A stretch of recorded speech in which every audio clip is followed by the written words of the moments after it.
दूसरा कुरिन्थियों की किताब और उसका चौथा अध्याय, नहीं तीसरा अध्याय, book of second Corinthians chapter 3 and verse 6।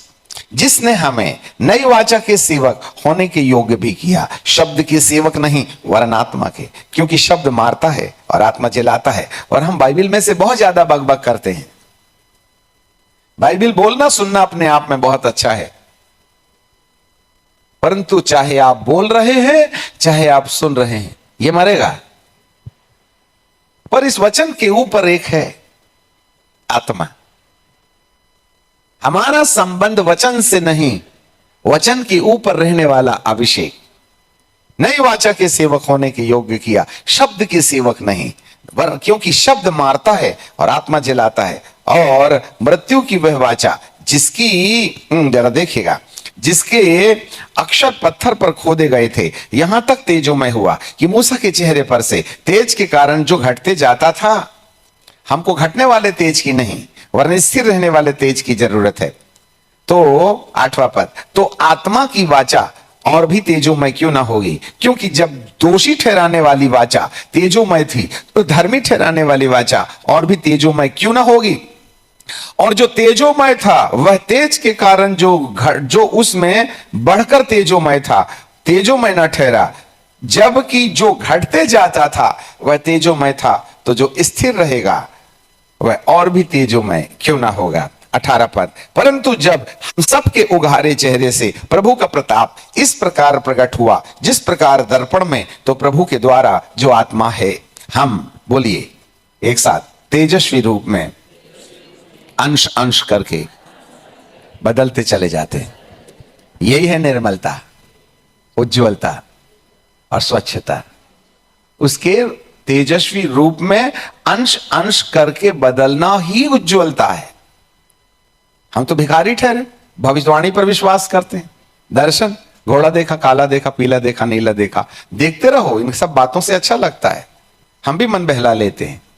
परंतु बाइबल का परमेश्वर कहता है, मैंने तुम्हारे अंदर अपने माता पिता के एक्स वाई डीएनए को बदलने में पवित्र आत्मा को मौका मिला क्या? तुम वही भाषा बोलते हो जो तुम्हारे माँ बाप बोलते हैं, वही सोचते हो जो दुनिया सोचती, वही खाते हो जो दुनिया खाती। अब बैठने के लिए तो तुम्हारे पास टाइम नहीं है ना। 40 दिन और 40 रात के बाद ही ना चेहरे से रोशनी निकली थी। तुम तो खाने की टेबल में 15 मिनट प्रार्थना करके सोचते हो मेरा रूप बदल गया। काय का बदल गया रे? बोलने का तरीका वही है, सोचने का तरीका वही है, दिमाग में भी वही लंदी फंदी और कपट और विद्रोह पूर्ण विचार उठ रहे हैं। अब आप ही यहां 15 लोग बैठे हो, 150 लोग बैठे हो, हम में से कईयों के साथ नहीं पटता। उसको देखते बराबर खोरियाई बिल्ली खम्मा नोचती, उसको देखते बराबर दिमाग खराब हो गया, बाल खड़े हो जाते। एक छत के नीचे बैठने वालों की विचारधाराओं में इतना परिवर्तन है, तो तेज ने तो बदला ही नहीं। तुम अंदर से तो नहाए धोए हो ही नहीं। सनलाइट साबुन से नहा के आगे तो फायदा भी क्या है डीओ मार के? अरे दारू नहीं पीते तो क्या हो गया, चोरी नहीं करते तो क्या हो गया? पर तुम्हारी कल्पनाएं भी तो नहीं मिलती है ना। एक दूसरे के ऊपर में खिसियाते रहते हो, एक दूसरे के लिए शिकायत करते रहते हो। धरती पर किसी भी व्यक्ति के लिए एक भी कल्पना नकारात्मक ना हो, तब समझ में आता है अंदर से शुद्धिकरण का कार्यक्रम शुरू हो गया है। तुम हर 5वें आदमी के प्रति तुम्हारे दिमाग में नकारात्मकता पाई जाती है। तुम क्या करोगे प्रभु को प्यार जब भाई से बैर करते हो? तो अंदर तो शुद्धता है नहीं। कहीं ईरान के समान तुम्हारे ऊपर में भी बमगोले की जरूरत पड़े तो कि आईसीयू में जाके बदल के दुआ करोगे, कि टांग तोड़वा के आराधना करोगे? हैं? जब घर मिट जाएगा तब दुआ करोगे। अभी मस्ता लो। ये मीटिंग में जाने आने से कोई ज्यादा फायदा नुकसान नहीं है। हमारा तो शुद्धिकरण अंदर से नहीं ना हो रहा है। मन ना खा रहे हैं तो क्या हो गया, आग का खंबा है तो क्या हो गया, बादल का खंबा है तो क्या हो गया, पर पहुंचे तो नहीं ना। सब तो रेगिस्तान में कब्रिस्तान बना दिए खुदा की उपस्थिति में। हमें अपने तरीके बदलना पड़ेगा। हमें परमेश्वर की पहचान में एक नई सीढ़ी पर जाना होगा। और समय के चलते यदि आपने अपने आप को ट्यून अप करने का प्रयास नहीं किया, अंश अंश करके उसके तेजस्वी रूप में बदलने का एजेंडा या उसकी नीति, उसकी युक्ति समझ में नहीं आई, तो यह कड़वाहट तुम्हें हमेशा के लिए मट्टी में मिला देगी। नहीं मानने की जो आत्मा है, जिसको कठोरता कहते हैं, यही है घृणित वस्तु जो पवित्र स्थान में उद्धार पाए लोगों के मन के अंदर पाई जाती है। अब तो आप कागज में लिखना शुरू करो कि किन किन लोगों को देखते बराबर उनके प्रति आपके दिमाग में नकारात्मक ख्याल आने लगते हैं। उनसे आप रिश्ता कैसे ठीक कर सकते हैं? घर से शुरू करो, बाहर की बात नहीं है। मिलता ही नहीं, विचार ही नहीं मिलते, विचारों में टकाफार होते रहती है। हम एक दूसरे के साथ आगे पीछे घसते हैं जैसे चिंगारी निकलती। एक पत्र है जिसमें शोक, दुख और विलाप के संदेश हैं। फिलडेल्फिया की कलीसिया ने धीरज के वचन को थामा। यदि परमेश्वर गरम रास्ता अपना के तुम्हें सुधारे तो नुकसान हो सकता है। इससे पहले कि आप आसानी से यीशुआ मसीहा को मान लो तो हमारे बहुत से लोग बर्बाद नहीं होंगे।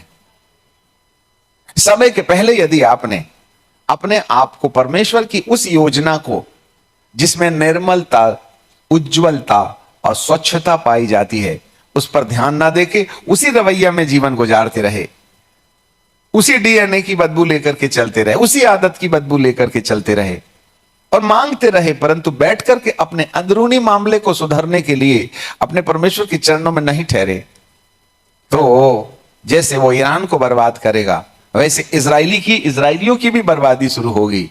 और जब उनके घमंड और स्वाभिमान को वो मिट्टी में मिला करके जब जाकर के वो अपने शांति के राजकुमार को स्वीकार करे, तब ना शांति आएगी। तो आप पूछ लो, आपके मन में शांति है क्या? जानते जरूर हो प्रभु को, परंतु टेंशन में, बच्चे, बीबी, बाल, मैं, तेरा, उसका, शादी नहीं हो रही। कब तक शादी करते रहोगे? कब तक दुनियादारी की वस्तुएं बटोरते रहोगे? वो हमारा एजेंडा नहीं है, वो जरूरत है। रोटी कमाना पड़ेगा, गमले में संहार लगाओ, हाँ, प्लास्टिक के डब्बे में टमाटर लगाओ, वो लगाना पड़ेगा, पर वो हमारा उद्देश्य नहीं है। हमारा उद्देश्य तो अंदर से स्वच्छ होना है। और इसी के लिए परमेश्वर इस धरती को एक बार फिर थोड़े समय के लिए रोक देगा। उस समय 2 साल रोका उसने, पर ज्यादा फायदा नहीं हुआ कलीसिया को। ये रोकने का बंदोबस्त फिर परमेश्वर कर रहे हैं। परंतु इस धरती में बहुत से लोग जुदाई ले चुके होंगे, बचे हुए लोग होंगे जिनको समझ में आ गया तो प्रभु के साथ ठीक है, और नहीं समझ में आया तो धरती को प्यारे होने वाले में हमारा भी नंबर लग सकता है। 46% पास्टर धरती से जुदाई ले लिए। कहने का मतलब यह है कि अब ये ऊपर वाला सुसमाचार, शांति है, ऐसा कहकर झूठी शांति का संदेश देकर हम याजक लोग गुमराह ना हो जाएं और ना ही गुमराह करने का प्रयास करें। आपकी भौतिक आवश्यकताओं के आधार पर शांति नहीं आती, खुशी जरूर आ जाती है। शांति तो आपके और आपके परमेश्वर का सही रिश्ता जब तक नहीं बनेगा तब तक वो शांति आपको नहीं दे सकता। Pray for the peace of Israel. जिस दिन उसकी प्रजा यीशुआ मसीहा को स्वीकार कर लेगी, सबसे पहले इंस्टॉलमेंट में यीशु के आगमन के समय यहूदी लोगों का नंबर लगेगा और उनकी लाइन के पीछे हमारा नंबर लगेगा। इसलिए जागृति यरूशलेम में आना जरूरी है। उसके लिए अन्य जातियों को भी तोड़ेगा और इस्राएल को भी तोड़ेगा। अब उस पिक्चर में हम अपने आप को देख के रखें। हम तो टूटने को तैयार हैं नहीं, हम तो अपनी मनमानी करेंगे। जैसे संसार सोचता है उसी रिवाजों का पालन करेंगे। तो भैया पत्र निकल आया है, नागदोना सा कड़वा मसाल की तरह पानी पर आएगा और पानी कड़वा हो जाएगा और बहुत से लोग उसके पीने से मर जाएंगे। ये अच्छा संदेश नहीं है। उस पत्र में शोक, विलाप और दुख भरा संदेश है, क्योंकि इसी जगह में प्रभु अपनी प्रजा को अपने पास लाने का दबाव देगा। प्रभु आपके मन की आंखें खोले, दुआ करेंगे। स्वर्ग और पृथ्वी के बनाने वाले परमेश्वर, हम आपको धन्यवाद देते हैं, आपकी आराधना करते हैं, आपकी स्तुति और तारीफ करते हैं। प्यारे पिता, आज आपने हम सबको डराने के उद्देश्य से नहीं पर उसकी योजना को समझने के लिए, इजरायली लोग प्रभु की योजना नहीं समझे, उन्होंने मूसा का यहोशू और कालेब का बहिष्कार किया। इसीलिए मूसा, यहोशू और कालेब के बीच जो करोड़ों लाखों लोग थे, उनके बीच में यहोवा का तेज प्रकट हो गया, जिससे कि वे मेरे अभिषिक्तों का नुकसान ना पहुंचा सके। बिकॉज उन्होंने मेरी अभिषिक्तों की सलाह नहीं मानकर मेरे साथ विद्रोह किया है। इसलिए परमेश्वर 3 के पक्ष में खड़ा होकर 22 लाख लोगों को मिट्टी में मिलाने के लिए खड़ा हो गया। बाप, तेरे लोग बहुत कीमती हैं। उनके निकलने वाले होंठ से जो वचन यदि वे ऊपर से हैं तो वे हमारे लिए बड़े अनमोल हैं। पिता, यदि सलाह नहीं मानी गई तो समस्या का रास्ता आप अपनाकर हमें टेढ़े रास्ते से अपने पास लाए तो हमें भारी नुकसान के द्वारा उद्धार मिलेगा। प्रभु, फिलडेल्फिया की कलीसिया के समान विपत्ति को हमारे जीवन पर आने से पहले ही हम आपके फ्रेम में फिट होने वाले व्यक्ति बन जाएं, ऐसी आप कृपा और दया कीजिएगा।